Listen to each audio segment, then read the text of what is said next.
Welcome to our studio, friends, where today we're going on a little adventure through the world of Paul Cézanne. Now, Cézanne, he wasn't afraid to experiment, to break the mold, and that's what made him so special. He saw the world like a beautiful puzzle, full of shapes and colors, and he wasn't afraid to put those pieces together in his own unique way.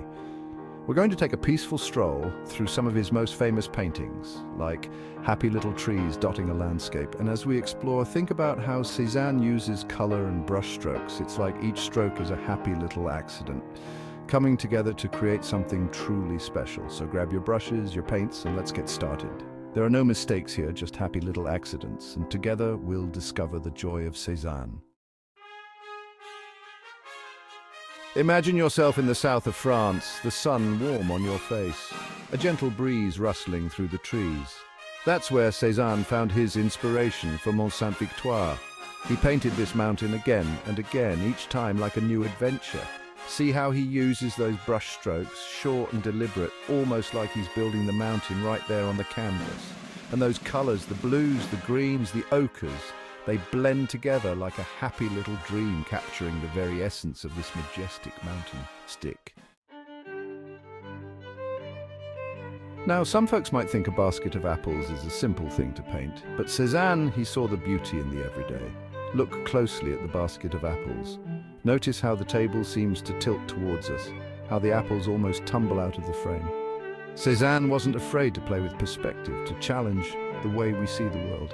And those apples, each one is like a little masterpiece, full of light and shadow, form and depth. He makes them look good enough to eat, doesn't he? In The Large Bathers, Cézanne tackles a classic theme with his own unique twist. These aren't your typical bathers, posed and perfect. They're strong, almost sculpted figures, blending into the landscape like trees reaching for the sky. Notice how he uses color to define their forms. The way the blue of the water seems to flow right into the shadows of their bodies. It's all about harmony, about finding the balance between the human form and the natural world.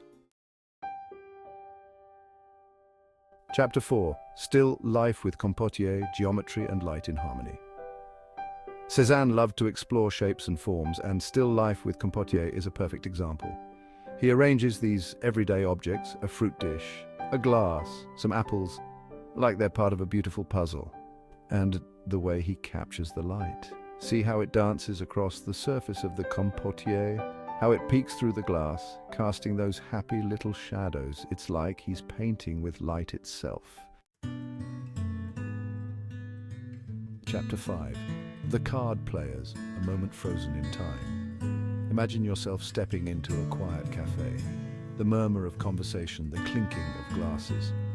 In The Card Players, Cézanne captures a moment in time, a group of men absorbed in their game. Their faces, they may not be smiling, but there's a certain peacefulness about them. And see how he uses those strong, solid brush strokes to build their forms, to give them weight and presence. It's like they could turn and look at us at any moment. Chapter 6. The House of the Hanged Man, where colors dance and shapes collide. Don't let the title scare you, friends. The House of the Hanged Man is a beautiful example of Cézanne's love for landscapes. See how he uses those bold, vibrant colors to bring the scene to life. The houses, the trees, the road, they all seem to tilt and sway, like they're dancing to their own happy little tune. And those brush strokes, they're like little bursts of energy, capturing the movement and the light of this charming little village. Chapter 7. The Blue Vase, a symphony in blue. Ah, the color blue. It's the color of the sky, the ocean, a peaceful summer day. And in the blue vase, Cézanne uses it to create a sense of tranquility and harmony. The vase itself, it's almost like a centerpiece surrounded by those beautiful flowers and fruits. Each brushstroke is like a gentle caress, blending the colors together, creating a sense of depth and richness. Chapter 8, Portrait of Madame Cézanne, a love story in brushstrokes. Now, behind every great artist is a great muse, and for Cézanne that was his wife, Hortense. In this portrait we see a glimpse of their love story. Her gaze, it's both steady and serene, and the way he paints her, it's with such tenderness and care. He's not trying to make her look perfect, but to capture her essence, her inner strength. It's a beautiful tribute to the woman who inspired so many of his masterpieces. Chapter 9. The Turning Road, a journey into depth and light. Imagine yourself strolling down this winding road, the sun dappled through the trees, the air filled with the scent of pine needles. In The Turning Road, Cézanne invites us on a journey into the heart of the Provençal countryside. He uses those bold, contrasting colors to create a sense of depth and movement. And those thick, textured brushstrokes, they're like footsteps leading us deeper into the landscape.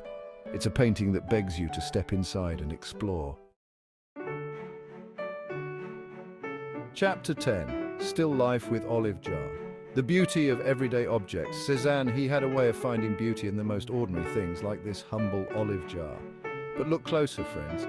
See how he uses light and shadow to give it form and weight, how he makes it look almost sculptural, and those colors, the warm browns of the jar, the vibrant reds of the fruit, they all come together to create a sense of harmony and balance. It's a reminder that even the simplest things in life can be beautiful if we just take the time to really see them.